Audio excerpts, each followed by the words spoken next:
From the Ticats Audio Network, this is Morreale and Hitch.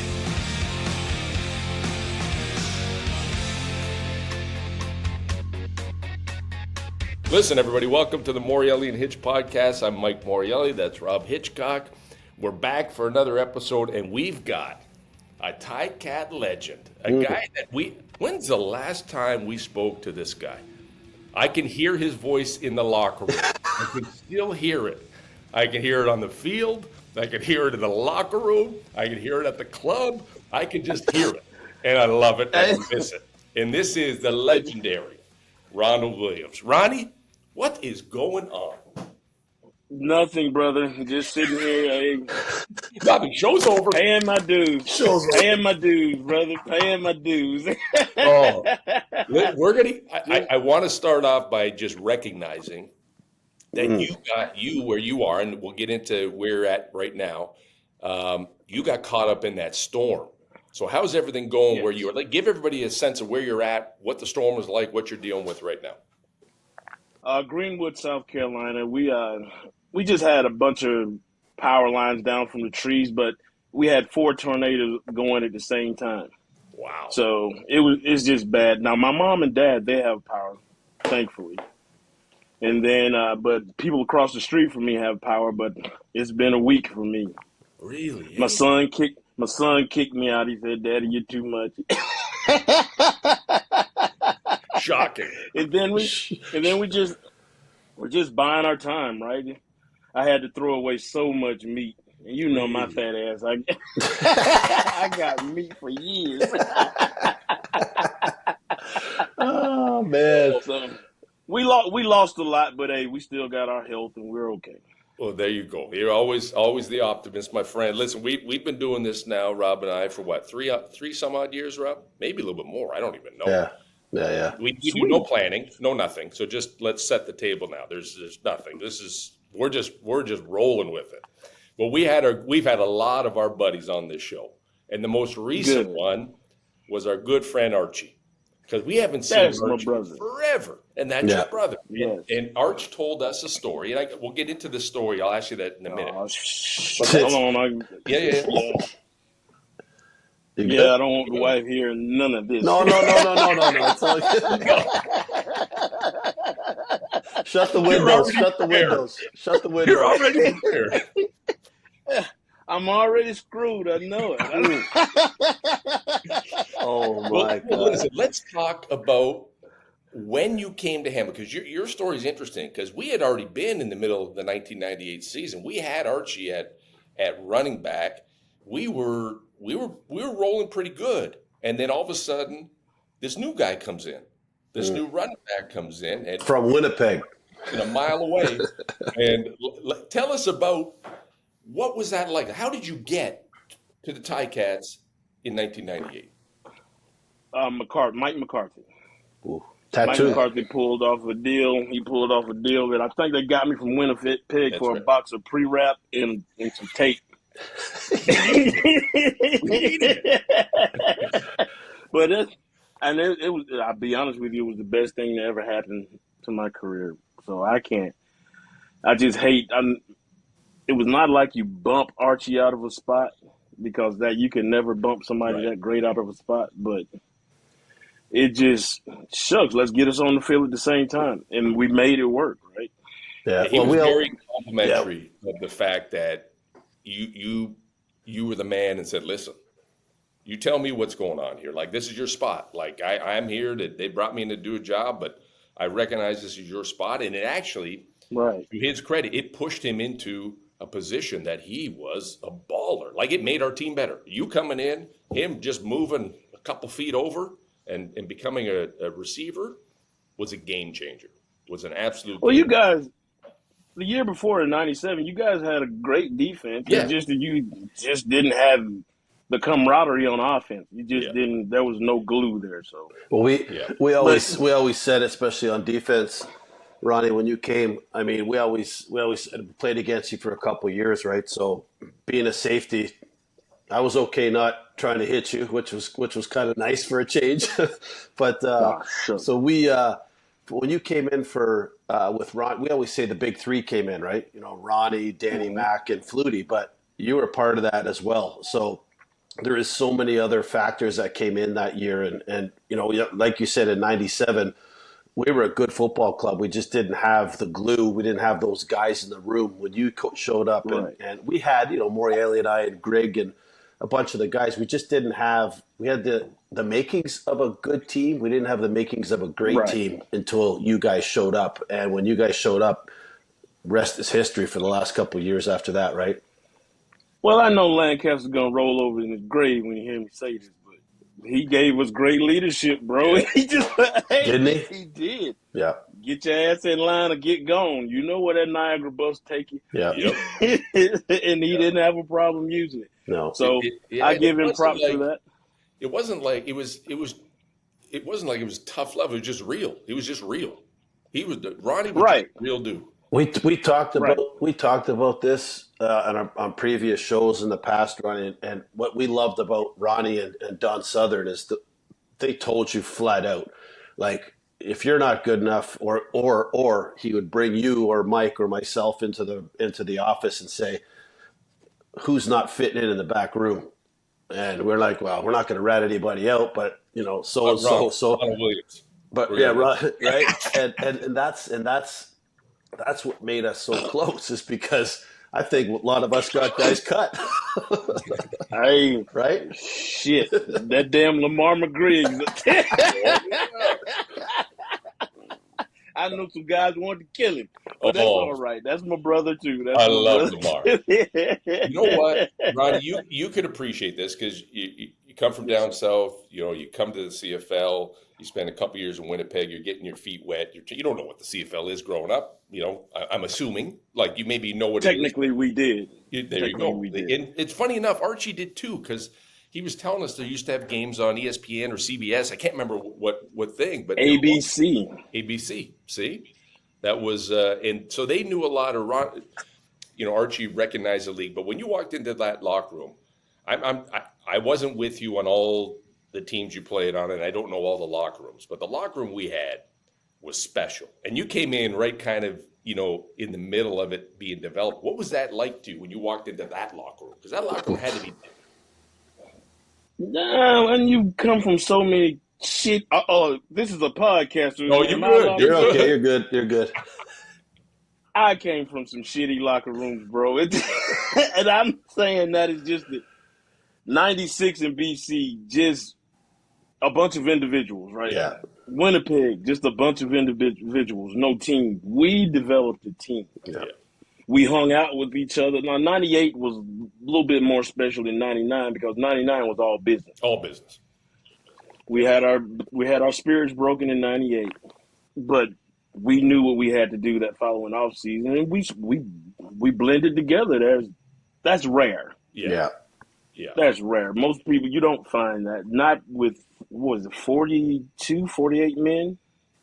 Yep. Yeah. And that's one thing Ronnie did, right? Ronnie wanted to keep the same group of people at the beginning of the year at the end. He didn't want to change. Now, we had to make changes here or there, but he wanted that consistency. He trusted us. If he signed you to a contract, he expects you to deliver and be there at the end of the year.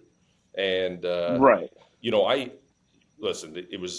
I grew up with the CFL. Rob grew up with the CFL. We loved it. The Ticats are what we knew.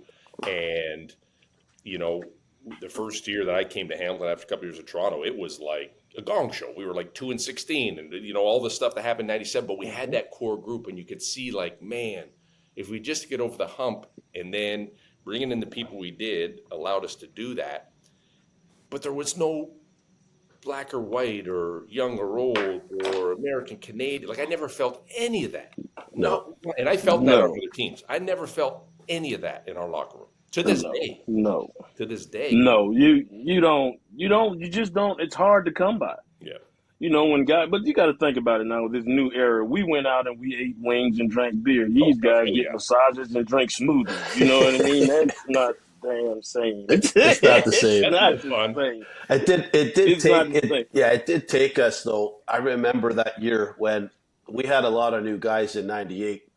So it took us, we were winning games off the hop, but we were winning, but we still weren't we still weren't as close because we had a great training camp. We really got to gel together up at Brock, and it was awesome. But then I think it was around the fourth or fifth week we finally realized that we started all hanging out at the Brian Timmins Stadium, and Cooler would get beers, and the rookies would go get beers. And I think it was around a month in, three or 4 weeks in, is when we really started to feel comfortable with each other. We knew who you were, Roddy. We knew who Archie. We knew all the guys were, but it was still trying to get to know everybody. And I think that was the beauty of it. It did take us a little bit.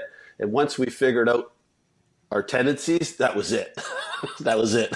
Just know that anybody could get joked on at any given moment. It did not matter. I Could be a coach, please don't too. have a small. Could be a coach. Right. Right. Pat Perlis, you bastard. I love you to death, sir. I love you. Oh, yeah. But we just had a genuine team. And, over the years, I kind of acted out a bit. And for that, I think I owed you guys all an apology because I just couldn't. When I lost Teague, then I lost Lamar. Like, who the hell? Who gonna keep me in check now? Yeah. You knew what you needed. Now you just right? Yeah, you got a bull in a china shop, and I can't sit still. No. No. But I tell you what, Unfortunate. The one thing that was unfortunate about the time that we spent together was not the time that we spent together. It was near the end. It was losing GV. Right. It was losing T. Right. It was losing Steinauer. It was losing Lamar, like for no reason. Right. There was no reason to lose. It was money. It was money. That's what I mean. But it wasn't a lot of money, right? Like we just didn't spend money. Our team did not spend money. If you had a T-shirt with your name on it, your number, you stole the damn T-shirt, printed it, put the name on, number on yourself. Because no one was giving you shit. No. Hey, do you guys still eat at that little Italian shop that we used to get lunch at every day? Duarte's? No, Sunshine. Oh, Genuine. Genuine. Oh, I just had Genuine a couple weeks ago. Man, I miss that old lady. Yeah. Thank you. Thank you. And she would pile it up on you, too. Oh, oh yes. We got taken care. You know what?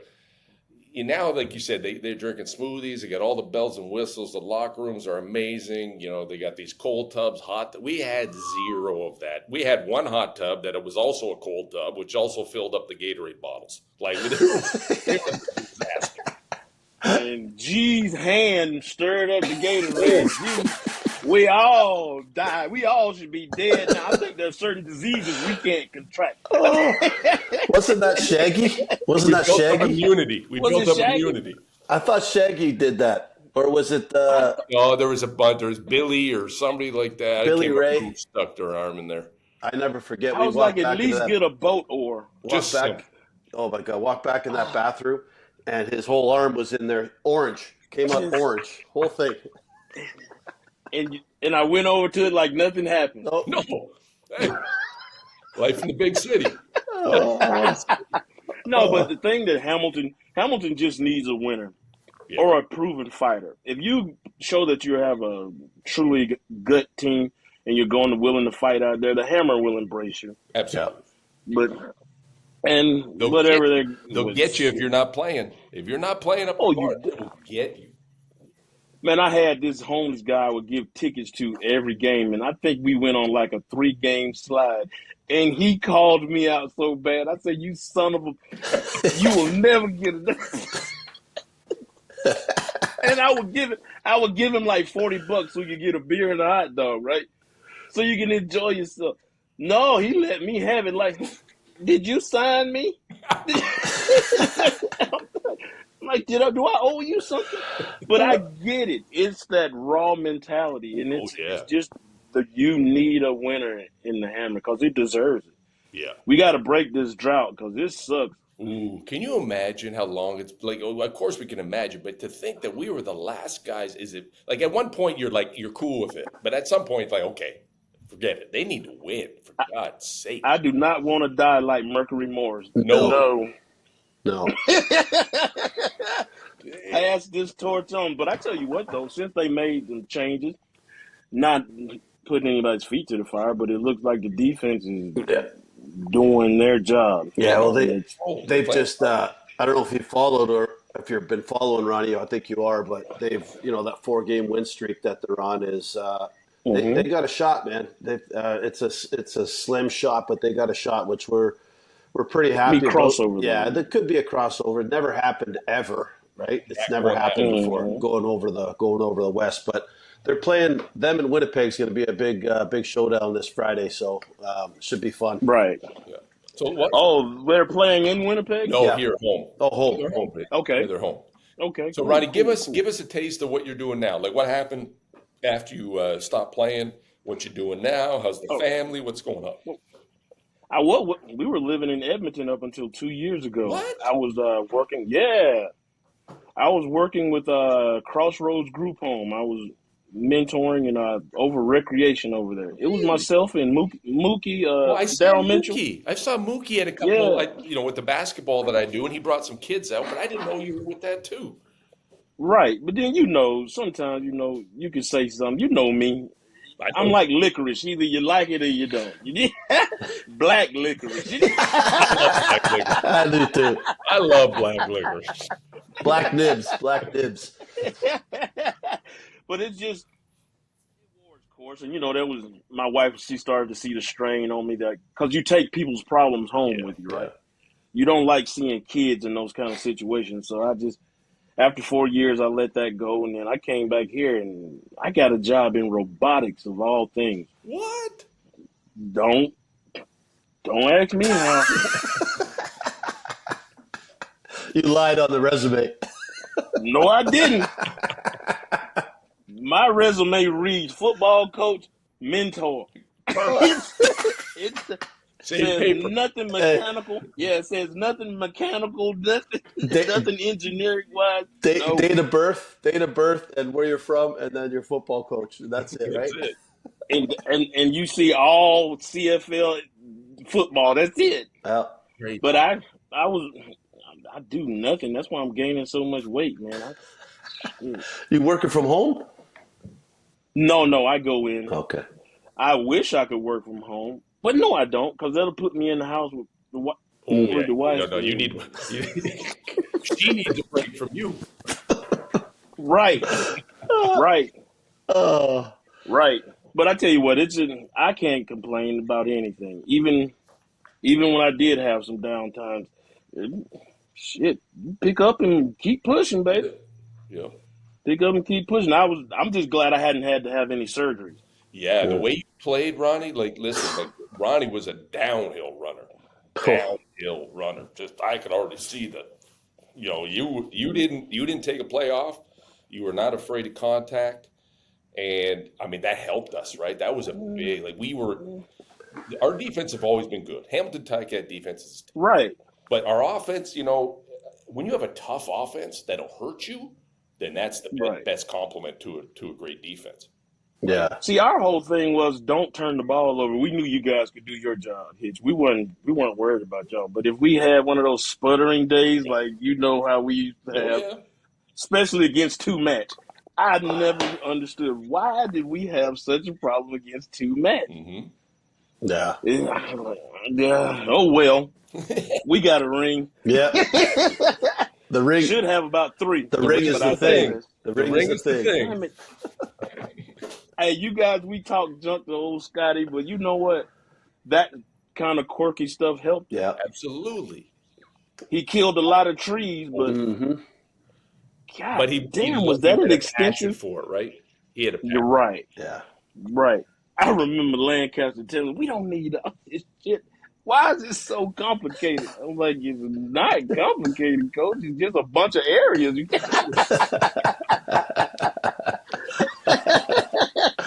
Oh my gosh! What a crew! What a crew! Oh, yeah. Sudgy, God, man! When I heard the news about Sudgy, that hurt. Yeah, that was a tough. Something about Sudsy. Like we can talk about Sudsy from an offensive point. Like, he was my head coach in '97 when I was in Hamilton there, and then he was always a defensive coordinator every other time. But man, he felt like a head. Like he felt like I can go to him about anything: offense, defense, personal stuff, and then of course. The late, great Bernie Custis, who was just hovering around. And I know, Ronnie, that you used to have the sit-downs with Bernie, and he did that with a lot of the American guys that were new, right? Guys he just wanted to have a talk with. And what was that like? Because Bernie was He was cool. He was cool. He was my PI. Yeah. That before every home game, we would go out and eat breakfast together. And his wife would join us, and he'd be like, "Ronald, how you feeling today?" I'm like, "I'm good. I'm good." He's like, "You good mentally?" I'm like, "What do y'all think I am? Some kind of serial killer? You think I'm gonna go off like that?" I'm like, "No, I'm saving for the field." Because on the field, you guys know it. If you played against me here, I really don't have any friends. No. After the game, yes. But when that clock has time on it, I'm trying to take them deck off. Oh yeah, yeah. I remember. I remember. But Bernie, man, Bernie was so lovely, man. I'm talking about just as a spirit. oh. You need that kind of guy around. Because, Lancaster could be a bit much around the edges, but Ronnie was tough, man. Ronnie may say hi to you one day and not say hi to you the 10 next and time not, you see him. and then the next time you see him, he waiting on your ass outside the cafeteria. And you know what that conversation Oh, it's is not like. a good one. No. Hey, at least he let you. At least he let you eat lunch. Right. But you know what I respected most about that? He did it himself. Yeah.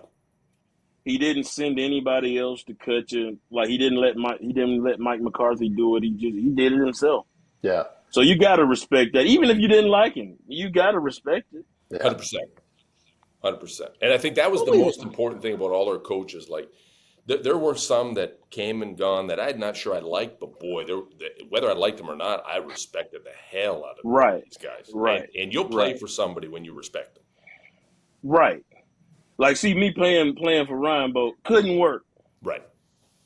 It just couldn't. No. It's a clash of ego and style. No, brother.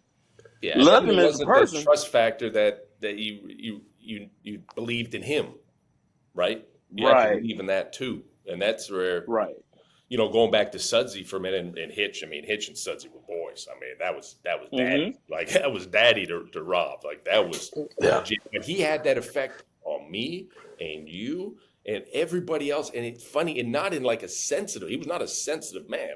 No. But he just told you straight out what he thought and told you straight out what you need to work on and get to work. I love that. But you notice what we had back then. We didn't have true position coaches. We didn't have either young coach my whole career almost. No. Well, I'm talking about on offense. I don't know how you guys did it, Hitch, but RD was the wide receiver running back coach. And quarterback coach. Pat and quarterback coach, and it was Pat Perlis, and who came in after Pat? What's the little short guy? Merman, the Merman, wasn't it? Yes. Those are the only offensive coaches you got. Who the hell was the special team coach? Flip after Coach Fawcett, wasn't it? Flip. Flip. I forgot about Flip. But we had. If Flip sees this, Flip gonna cuss me out. He's like, "There go that son of a bitch." Well, how many did we have? We had Deeker, who went and got coffee for Sudsy, and but that was right. And then he did the D lines and linebackers, and it was Suds. And when Sudsy, you never we didn't have Sudsy. Sudsy didn't was our have DB one coach. So this is what he said. I'll never forget it. He would talk to some guys that came in for the first year, and they'd have their own style of playing corner or half, whatever they're playing. And all of a sudden, he said to him, I want you to do it this way. I want you to turn hand up this way, or do whatever he wanted you to do." And then the player said, "Well, coach, I learned differently. I like doing it this way." And he says to him, "No problem. You do it your way until you get beat a few times. And then when you do get beat, you're going to do it my way." And he gave those players the opportunity to. He doesn't have to do it just his way. Like if he learned from good coaches in the U.S. and you want to play it a certain way, as long as you're making plays. And that's what I loved about Sudsy. Some coaches say, "No, you need to do it this way. It's got to be this way." But no, he never was like that, which was really cool. That's what I love. Sweet. I just know I like competing against y'all in practice. Yeah. That was we had some battles. Good, Ronnie. Like we had some battles. It made the game easy. Yeah. Easy. Absolutely. The Absolutely. only thing I hated Going against GV for me was like the best workout I had ever. Harder than any game I played in. Yeah. you do know the things he used to do back there. Him and Shock, you can go to jail for that on the street. Right? Get those hands on you. You're not supposed to be able to do that. No. That's what I mean. Like, if you got through practice, the game was a breeze.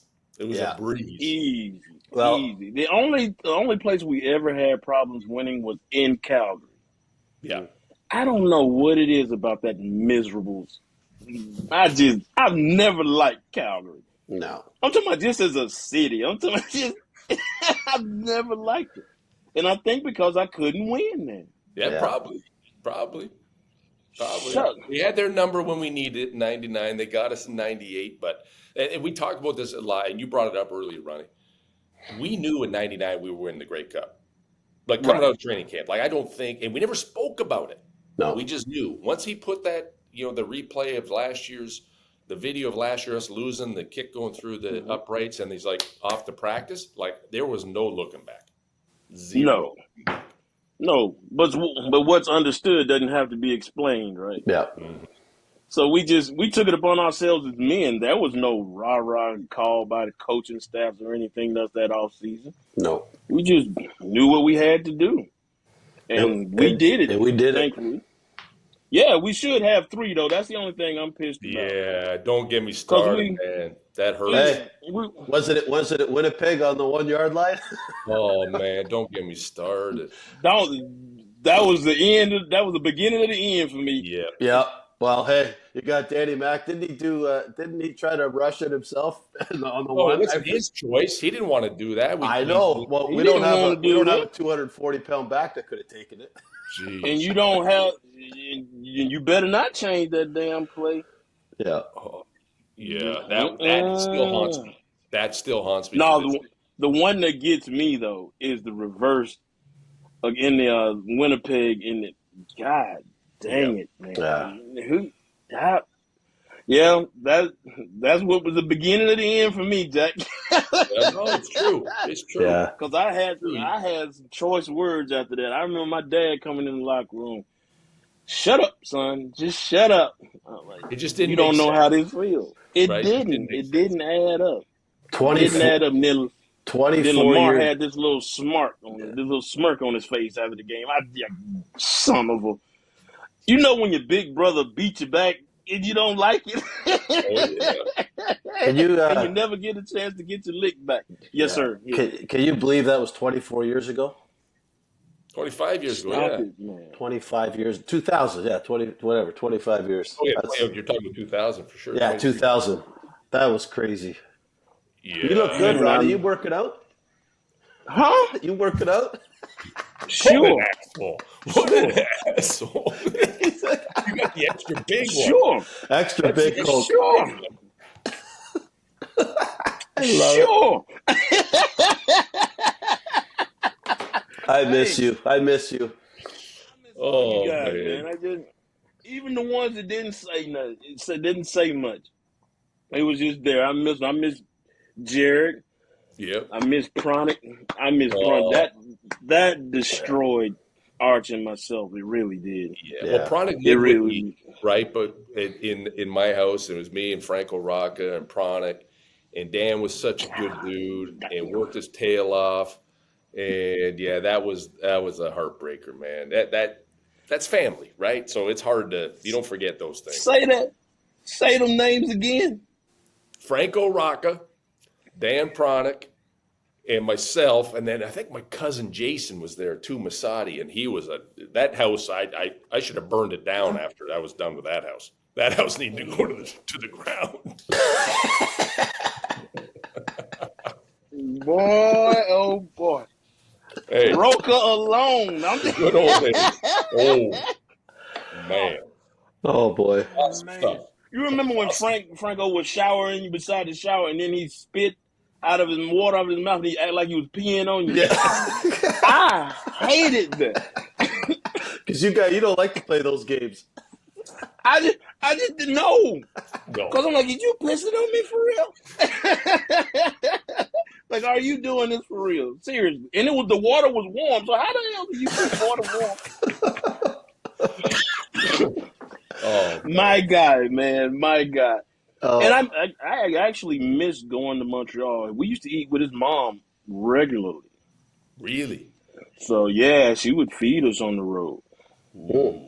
We never got fed. Yeah. Now, you guys would go out to the fancy 5-course meals. Yeah. We went to the Chez Paris. We went to the Chez Paris. Yes. Yeah. Oh, you can eat buffet. I'm not. Oh. Don't if it drops on the floor, let it stay there. Don't pick it up. Oh, heck no. Got some hair on it. Got some hair on it. Oh, man. When's the last time? Man. So you spent up until a couple years ago in Edmonton, which was awesome. You're working with the young kids, mentoring young kids. What was growing up like for you? Did you have how was it for you? What got you into football? What got you to the CFL? Oh, chores. I didn't want to go home because my dad would make me do so many chores. I'm like, hell no, I'm playing sports. I'm not going home. When I get home, it's going to be dark. Really? So, yeah, man. Yeah, I'm a country kid. We got farming to do, bro. Mm. I'm not finna do all that. Once you see a man get kicked by a cow, you don't want to put yourself in that situation. Hell no. That explains a lot, my friend. That explains a lot. Yeah. My cousin, I talked junk to my cousin. He's like, you still haven't been through what I've been through. I was like, man, I played a long time in football. He's like, still never got kicked by a cow. I'm like, you're right. You're right. That's the line. That's the line. Hey, you've done a lot, but until you've been kicked by a cow, you ain't done shit.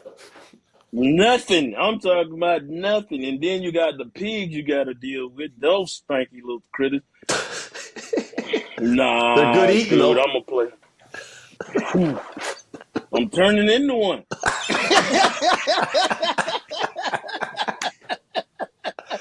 Oh, man. But I just knew that was it's something else better out here to do. Well, you went from there to Clemson, right? To Clemson, right. Yeah. Had you a went great 4 years? freshman year. You went 4 years? Clemson? Three. Okay. Have you ever known me to stay somewhere longer than 3 years? Hamilton, Exactly. Hamilton, whether you like it or not. Barely. I'm talking about those last two, boy. I was hanging on by a thread. Yeah. I'm like, I know I'm gonna get cut. Just for the grit.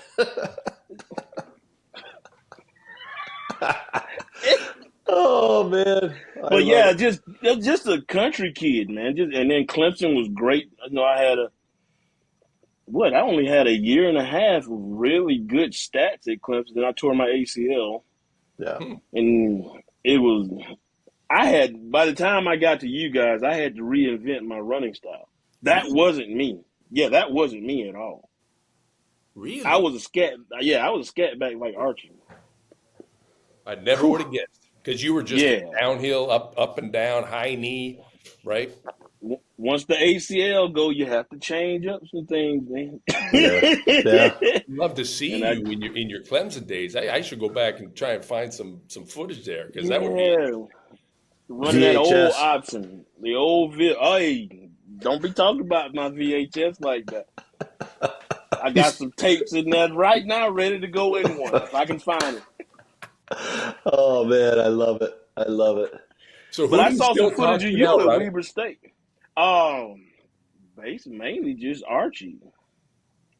Yeah. I talked to E. Carter every blue moon. Yeah. Every blue moon. And how's he? Hold doing? on, Derek Greer he owns a bar of all things. I'm like, you're never gonna get into heaven. No. Just never gonna get there. I'm like, I wouldn't call it a bar. It's more like a juke joint. You know how he stocks his bar? From all the beers he stole out of the locker room fridge. He would put more beers in his bag, whether he was going to drink them or not. It didn't matter. In the bag. Whatever happened to little Mikey, man? Because that was our beer stealer. Yep. Oh, yeah. Mikey, the quarterback Mikey, right? Yeah, the quarterback Mikey. Right. Yeah. I haven't seen him in a long time. I think he went to Mac to play, didn't he? a long time ago. I know he played university somewhere. He went out to play, but I Good. haven't heard from him. Good. That's a Good. blast from the past. It's funny, you know, when guys come in, because Rob and I are here all the time, so we kind of like, we get to know a lot of people and, you know, many times over. But some, you know, when you guys come in, like I noticed this talking to your ex-teammates, you'll connect with somebody that is unexpected in some ways. You know what I mean? Like there's a guy, or there's a, like the homeless guy, for instance. Like we never knew you were doing that. We didn't know what the hell was going on. We didn't know the relation, some of those. So what was that like? Because those guys loved you, right? All of Mikey and the rest, like they loved you guys. What made you latch on to them? Just when you see somebody that really they want better for themselves, and you see they're willing to put in the work, you have to pour into that. Yeah. So that's all that was. Nah, the homeless guy, I didn't see him trying to better himself at all. That's just me.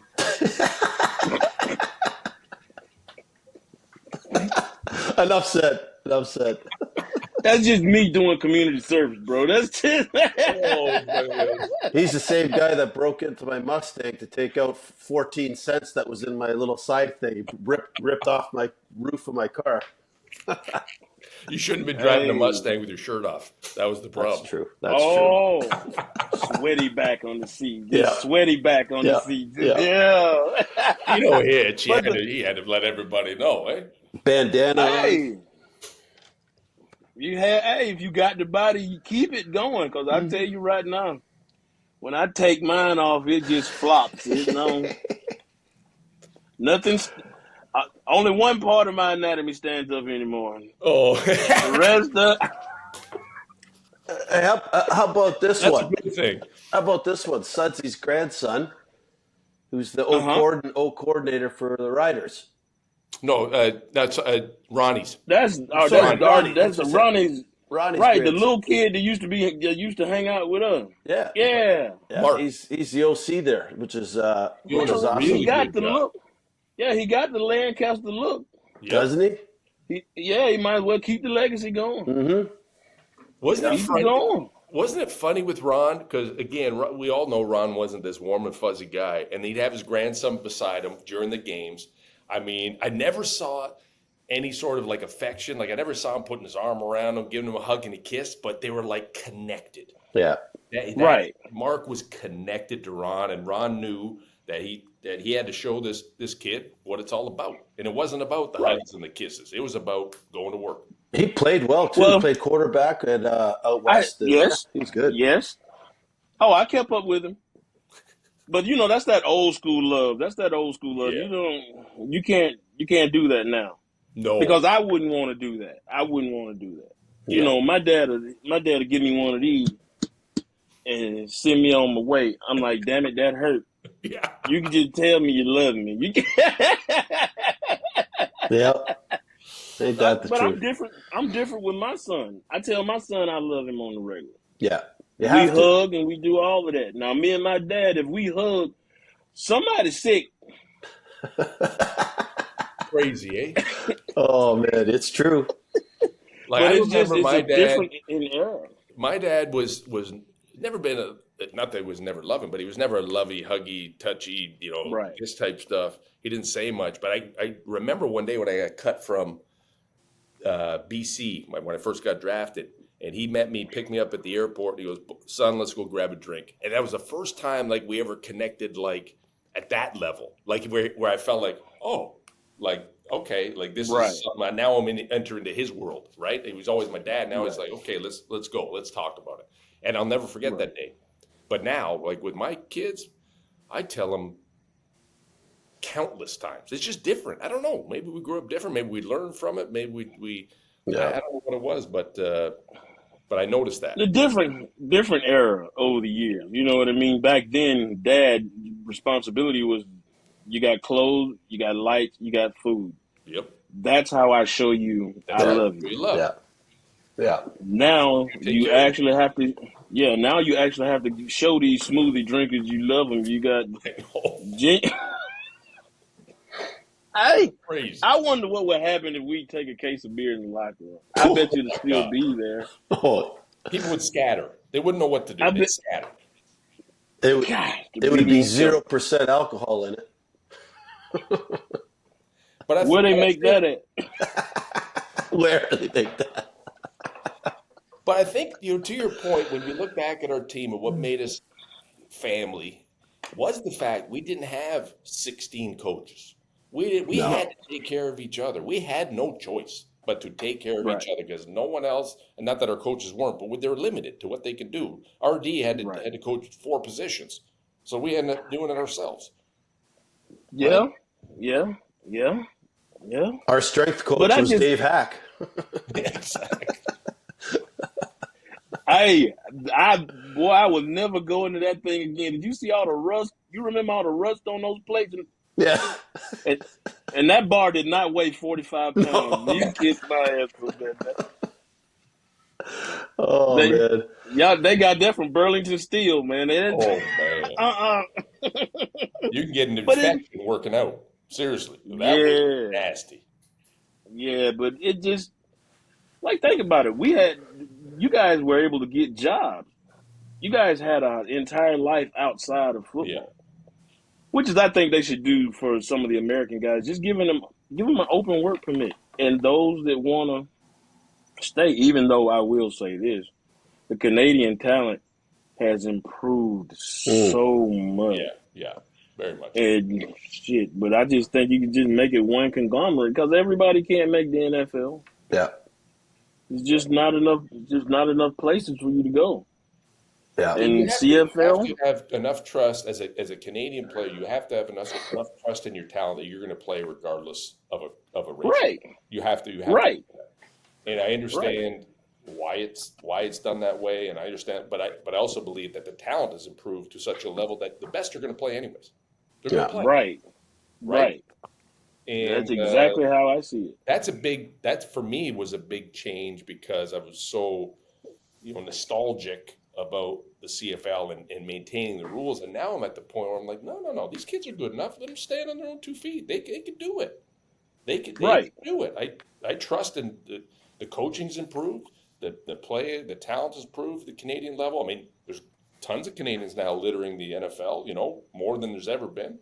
And, you just got to, there's always going to be, as a team, I think you always want to have that local flavor because that means something, right?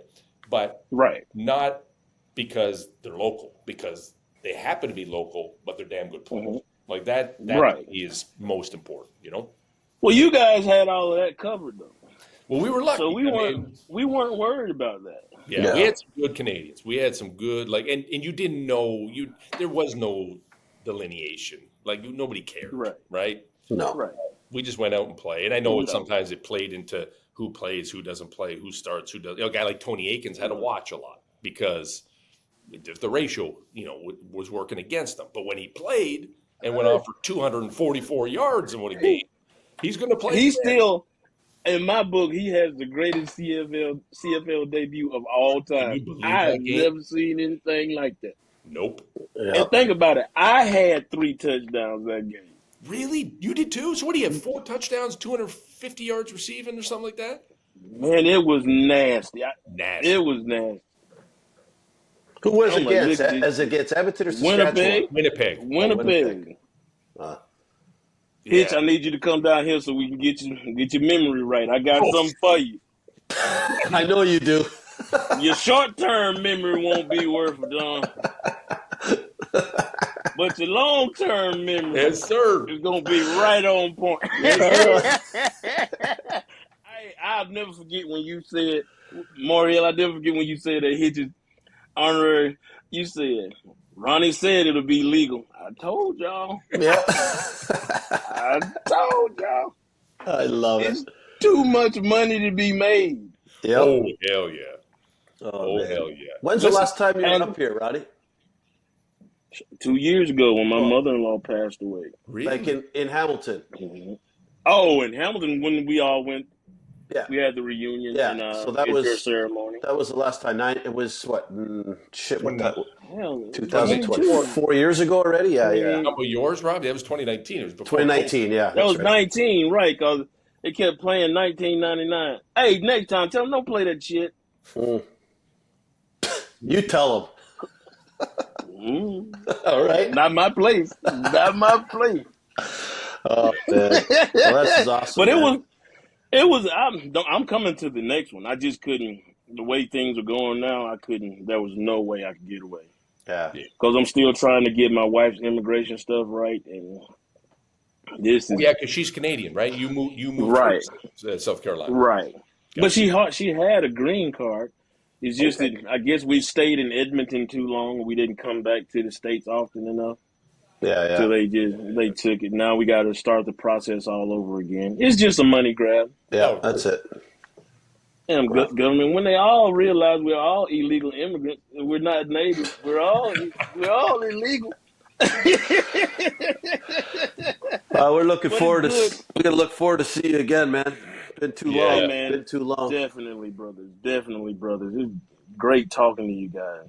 Yeah, this is like, Now- for Rob and I, selfishly, this is like so much fun because we get to revisit with guys like yourself. And we need to get on this show. I keep saying we got to get Pookie. We got to get Gonzo on this show. Gonzo with the claw coming over the top to grab your food off the with the gloves still on. You nasty bastard. Yeah, the glove from the night before. Yeah. But I saw Gonzo back in I want to say 2009 maybe. Really? I went down to Florida. I went down to Jacksonville. Gonzo's doing good. He's a real estate guy, man. No way. Yeah, Gonzo's doing good, man. We got to hook up with him. We got to hook up with him. Gonzo. Like we love you, Ronnie. We love you, brother. Hey, man, I appreciate it. We're happy to have you on. Don't run away yet. We got to get you uploaded. But I want to thank you for coming on. Good luck to you and the family. Get your power back soon. From myself, Rob Hitchcock, this is the Morreale and Hitch podcast on the Ticats Audio Network, and we'll see you real soon.